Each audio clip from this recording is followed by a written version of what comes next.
우리가 기억하는 독립운동 가분들의 모습은 어떤가요? 아마도 많은 분들이 총을 들고 전장을 누비거나 펜을 들어 민족의 의식을 일깨우셨던 분들을 먼저 떠올리실 겁니다.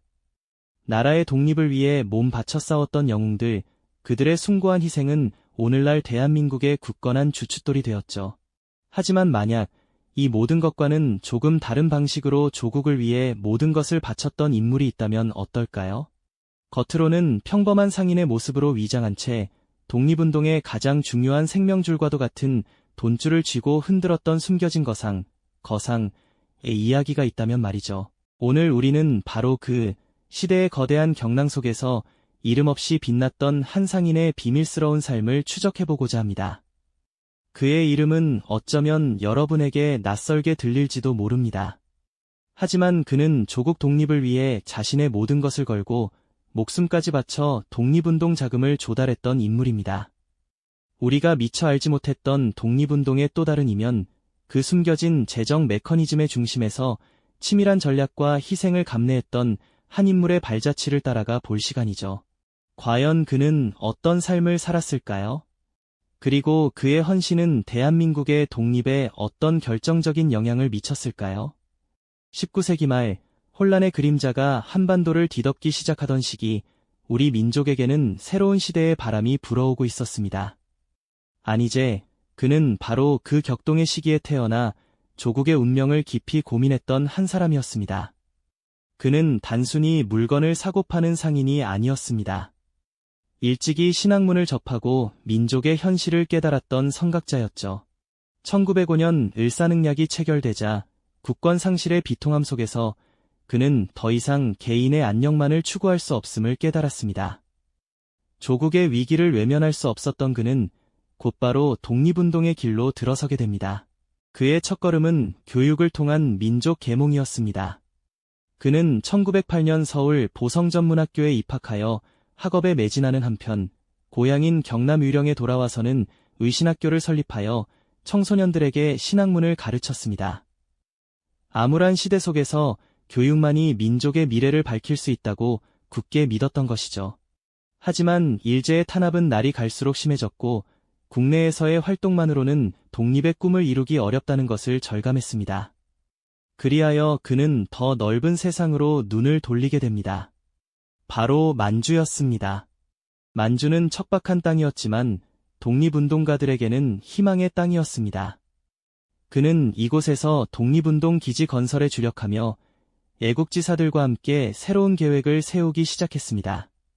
1913년에는 동지들과 함께 대동청년단을 조직하고 독립운동의 씨앗을 심기 위한 구체적인 활동을 펼쳤습니다. 이 시기 그는 단순한 교육자를 넘어 독립운동의 전략가로서의 면모를 갖춰나가고 있었던 것이죠. 하지만 독립운동에는 무엇보다도 든든한 자금이 필요했습니다. 총을 들 병사도, 펜을 든 지식인도, 그리고 거점을 마련할 터전도 모두 돈이 있어야만 가능했으니까요. 안희재 선생은 이 엄중한 현실을 누구보다 잘 알고 있었습니다. 그는 독립운동의 지속적인 자금 확보가 얼마나 중요한지 깊이 통찰하고 있었죠. 이때 그의 머릿속에 번뜩인 아이디어가 있었습니다. 바로 상업을 통해 독립운동 자금을 조달하는 것이었습니다. 표면적으로는 합법적인 사업체를 운영하면서 그 수익을 고스란히 독립운동에 바치는 방식이었죠. 이는 일제의 감시망을 피하면서도 안정적으로 자금을 모을 수 있는 매우 치밀하고도 위험한 전략이었습니다.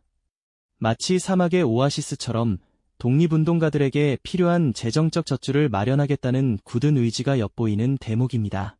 그는 이 원대한 계획을 실행에 옮기기 위해 1914년 러시아 블라디보스토크에서 무역회사인 백산상회의 전신인 백산무역을 설립합니다.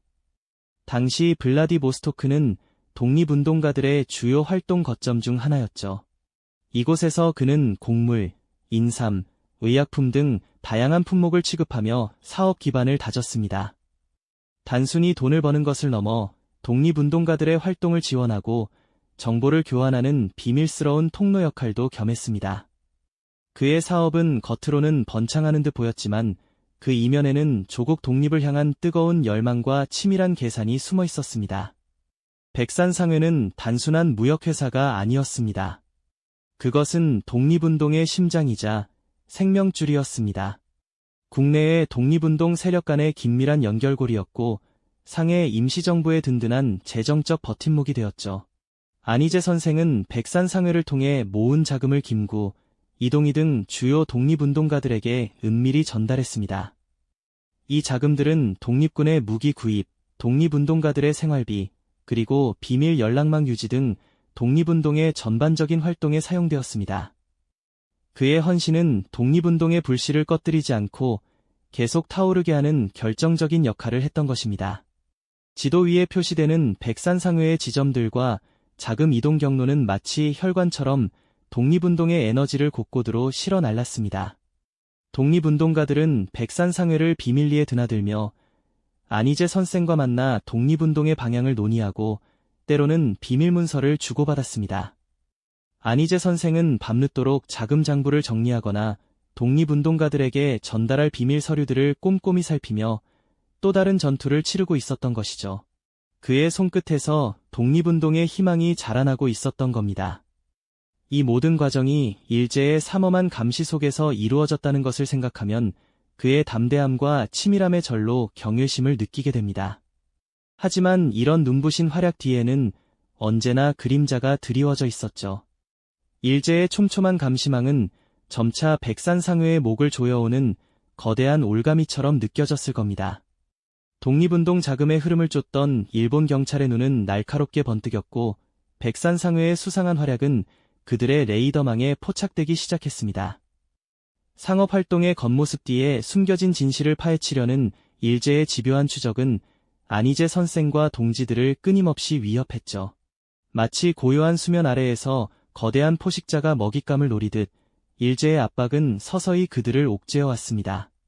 백산상회는 표면적으로는 성공적인 무역회사였지만 그 속내는 독립운동의 심장이었으니 일제의 감시가 강화될수록 위기는 더욱 커질 수밖에 없었습니다. 일본 경찰은 백산상회의 거래 내역을 의심하고 드나드는 사람들을 주시하며 심지어는 상회 내부에 첩자를 심으려는 시도까지 했을 겁니다. 이렇듯 숨막히는 상황 속에서도 안희재 선생은 침착함을 잃지 않고 더욱 치밀하게 위장 전략을 구사하며 독립운동의 불씨를 지키려 했었죠. 그의 얼굴에는 성공한 상인의 미소가 걸려 있었지만 그 눈빛 속에는 조국 독립을 향한 결연한 의지와 함께 언제 닥쳐올지 모르는 위험에 대한 경계심이 서려 있었을 겁니다. 하지만 아무리 치밀한 위장술과 지략을 펼친다 해도 거대한 폭풍을 영원히 피할 수는 없는 법이었죠.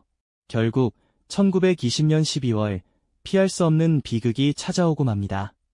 독립운동 자금 조달 혐의로 안희재 선생은 일본 경찰에 체포되고 맙니다. 백산상회는 일제 경찰에 의해 무자비하게 압수수색을 당하고 독립운동과 관련된 수많은 자료들이 발각될 위기에 처했죠. 상회는 삽시간에 아수라장이 되었고 직원들은 공포에 질려 어찌할 바를 몰랐을 겁니다. 그토록 공들여 쌓아올린 독립운동의 거점이 한순간에 무너져 내리는 듯한 절망적인 순간이었을 겁니다. 체포된 안희재 선생에게는 상상을 초월하는 고문이 이어졌습니다. 조국의 독립을 위해 헌신했던 그의 몸은 일제의 잔혹한 폭력 앞에 무참히 짓밟혔죠. 차가운 취조실에서 밤낮없이 이어진 고문은 육체의 한계를 넘어선 고통이었을 겁니다. 독립운동 자금의 출처와 사용처, 그리고 동지들의 신상에 대한 정보를 캐내려는 일제의 집요한 신문은 끝없이 계속되었지만 안희재 선생은 굳게 입을 다물었습니다. 그의 입에서 단 한마디의 정보라도 흘러나온다면 수많은 독립운동가들의 목숨이 위태로워지고 상해 임시정부의 뿌리가 흔들릴 수 있다는 것을 누구보다 잘 알고 있었기 때문이죠. 그는 고통 속에서도 오직 조국의 독립과 동지들의 안위만을 생각했을 겁니다. 그의 침묵은 단순한 침묵이 아니었습니다. 그것은 자신을 희생해서라도 독립운동의 불씨를 꺼뜨리지 않겠다는 굳건한 의지의 표현이었고 일제에 대한 마지막 저항이었던 것이죠. 온몸이 만신창이가 되었음에도 불구하고 그의 눈빛은 여전히 살아있는 불꽃처럼 타올랐습니다. 상인으로서의 명예와 독립운동가로서의 신념을 끝까지 지키려는 그의 강인한 정신은 그 어떤 고문으로도 꺾을 수 없었던 겁니다. 옥중에서도 안희재 선생은 독립의 희망을 놓지 않았습니다. 비록 몸은 차가운 감옥에 갇혔지만 그의 정신은 언제나 광복의 그날을 향해 있었습니다. 그는 동지들에게 보내는 비밀 편지나 면회온 가족들에게 짧은 메시지를 통해 독립운동의 의지를 꺾지 말 것을 당부했을 겁니다. 그의 옥중 생활은 단순한 수감이 아니라 또 다른 형태의 투쟁이었던 것이죠. 그의 존재 자체가 일제에게는 큰 위협이었고 독립운동가들에게는 꺼지지 않는 희망의 상징이었습니다. 하지만 혹독한 고문과 열악한 수감 생활은 결국 그의 몸을 쇠약하게 만들었습니다. 그리고 마침내 1943년 안희재 선생은 차가운 감옥에서 순국하고 맙니다. 조국의 독립을 보지 못한 채 그는 그렇게 마지막 숨을 거두었죠. 그의 죽음은 단순한 한 개인의 비극적인 최후가 아니었습니다. 그것은 독립운동의 거대한 흐름 속에서 자신의 모든 것을 바쳐 조국을 위해 헌신한 위대한 상인의 숭고한 희생이었던 겁니다. 그의 사업은 결코 개인적인 부를 축적하기 위함이 아니었습니다. 오직 나라를 구하기 위한, 독립운동의 든든한 초석을 마련하기 위한 고도의 전략적 선택이었던 것이죠. 백산상회라는 거대한 상업 조직을 통해 그는 독립운동의 핏줄을 이어갔고 그 핏줄을 지키기 위해 자신의 목숨까지 기꺼이 내놓았습니다. 상인으로서의 치밀함과 독립운동가로서의 불굴의 정신이 교차하는 지점에서 안희재 선생은 우리에게 깊은 감동과 함께 독립운동의 또 다른 위대한 이면을 보여주고 있습니다. 그의 희생은 독립운동의 불씨를 더욱 뜨겁게 타오르게 하는 결정적인 계기가 되었을 겁니다. 우리는 안희재 선생의 이야기를 통해 독립운동이 단순히 무력투쟁이나 외교활동에만 국한된 것이 아니었음을 깨닫게 됩니다. 그는 상인이라는 평범한 직업 뒤에 숨어 보이지 않는 곳에서 가장 중요한 역할을 수행했던 숨은 영웅이었던 것이죠. 그의 삶과 죽음은 우리에게 묻습니다. 진정한 애국심이란 무엇이며 우리는 어떤 방식으로 조국을 위해 헌신할 수 있을까요? 그의 이야기는 비록 오랜 시간 잊혔을지라도 그가 남긴 발자취는 오늘날 대한민국이라는 굳건한 토대 위에 선명하게 새겨져 있습니다. 그의 이야기는 비록 오랜 시간 잊혔을지라도 그가 남긴 발자취는 오늘날 대한민국이라는 굳건한 토대 위에 선명하게 새겨져 있습니다. 하지만 조국 독립을 위해 모든 것을 바친 위대한 상인의 길은 언제까지나 평탄할 수만은 없었겠죠. 조국을 위한 헌신이 깊어질수록 일제의 감시와 탄압의 그림자는 더욱 짙게 드리워졌습니다. 백산상회는 단순한 무역회사를 넘어 독립운동의 심장과도 같은 역할을 했으니 일제가 그 존재를 모를 리 없었을 테니까요.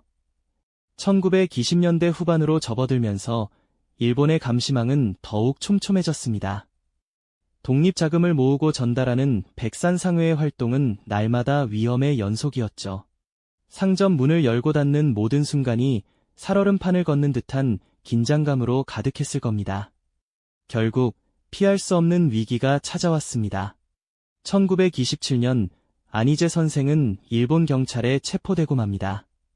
그의 구속은 단순히 한 상인의 체포가 아니었죠. 독립운동 자금줄의 핵심이 끊길 위기에 처한 독립운동 전체의 중대한 위기였습니다. 수감된 안희재 선생은 말로 다 표현하기 힘든 혹독한 고문에 시달려야 했습니다. 일제는 그에게서 백산상회와 연결된 독립운동가들의 이름과 자금의 흐름에 대한 정보를 캐내려 온갖 비인간적인 방법을 동원했을 겁니다. 상상조차 하기 힘든 극심한 육체적 고통과 정신적 압박 속에서도 안희재 선생은 끝까지 침묵을 지켰습니다. 그는 상인으로서의 명예를 지키는 동시에 조국 독립을 향한 굳건한 신념을 단 한순간도 놓지 않았던 것이죠. 그의 꺾이지 않는 침묵은 수많은 독립운동가들의 생명을 지켰고 꺼져가는 듯했던 독립운동의 불씨를 꺼뜨리지 않는 든든한 방패가 되었습니다. 백산상회는 일본 경찰에 의해 무자비하게 압수수색당했고요. 그의 모든 사업은 마치 거대한 나무가 뿌리째 뽑히는 듯한 혼란스러운 상황 속에서 송두리째 흔들렸습니다. 하지만 안희재 선생은 옥중에서도 결코 희망을 잃지 않는 강인한 모습을 보여주었죠. 고문으로 만신창이가 된 몸으로도 그는 조국 독립의 꿈을 단 한순간도 포기하지 않았습니다. 그에게 독립은 단순한 구호가 아니라 자신의 모든 것을 바쳐야 할 삶의 이유 그 자체였으니까요. 그의 숭고한 투쟁은 차가운 옥중에서도 계속되었습니다. 일제는 그를 갖은 방법으로 회유하고 협박했지만 안희제 선생은 결코 굴복하지 않았습니다. 오히려 그는 자신의 신념을 더욱 굳건히 다지며 동지들에게 용기를 주었을 겁니다. 결국 1943년 안희제 선생은 혹독한 고문의 후유증으로 인해 옥중에서 순국하고 맙니다. 그의 나이 55세였습니다.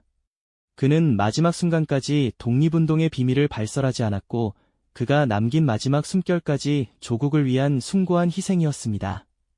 그의 죽음은 단순한 한 개인의 비극적인 마지막이 아니었습니다. 그것은 독립운동이라는 거대한 흐름 속에서 한 인간이 바칠 수 있었던 가장 위대하고도 숭고한 헌신이었죠. 우리는 그의 희생 앞에서 깊은 경외감을 느끼게 됩니다. 안희제 선생의 삶은 오늘날 우리에게 묻습니다. 과연 진정한 사업이란 무엇이며 한 개인이 자신의 재능과 능력을 어디에 써야 하는가 하고 말입니다. 그의 백산상회는 결코 개인의 부를 축적하기 위한 수단이 아니었습니다. 오직 조국 독립이라는 단 하나의 목표를 향해 달려가는 거대한 자금줄이자 독립운동의 든든한 버팀목이었던 것이죠. 그의 치밀한 사업 수완과 독립운동가로서의 불굴의 정신이 교차하며 우리는 그가 이룬 업적의 규모에 압도됩니다. 그의 희생이 독립운동에 미친 결정적인 영향의 깊은 감동과 경외감을 느끼게 됩니다.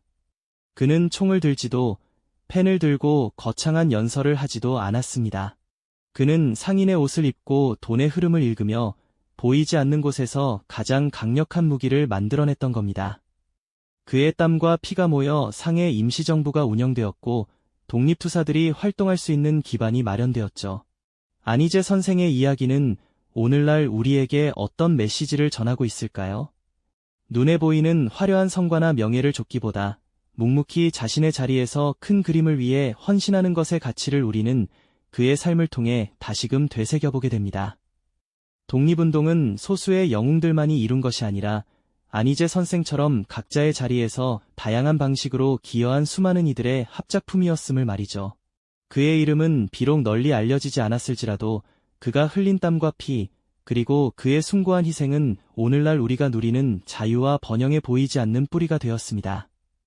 그의 정신은 지금도 대한민국이라는 굳건한 나무를 지탱하는 힘이 되고 있습니다. 우리는 안희제 선생과 같은 숨겨진 영웅들의 이야기를 기억하며 그들의 헌신에 깊은 감사와 존경을 표해야 할 것입니다.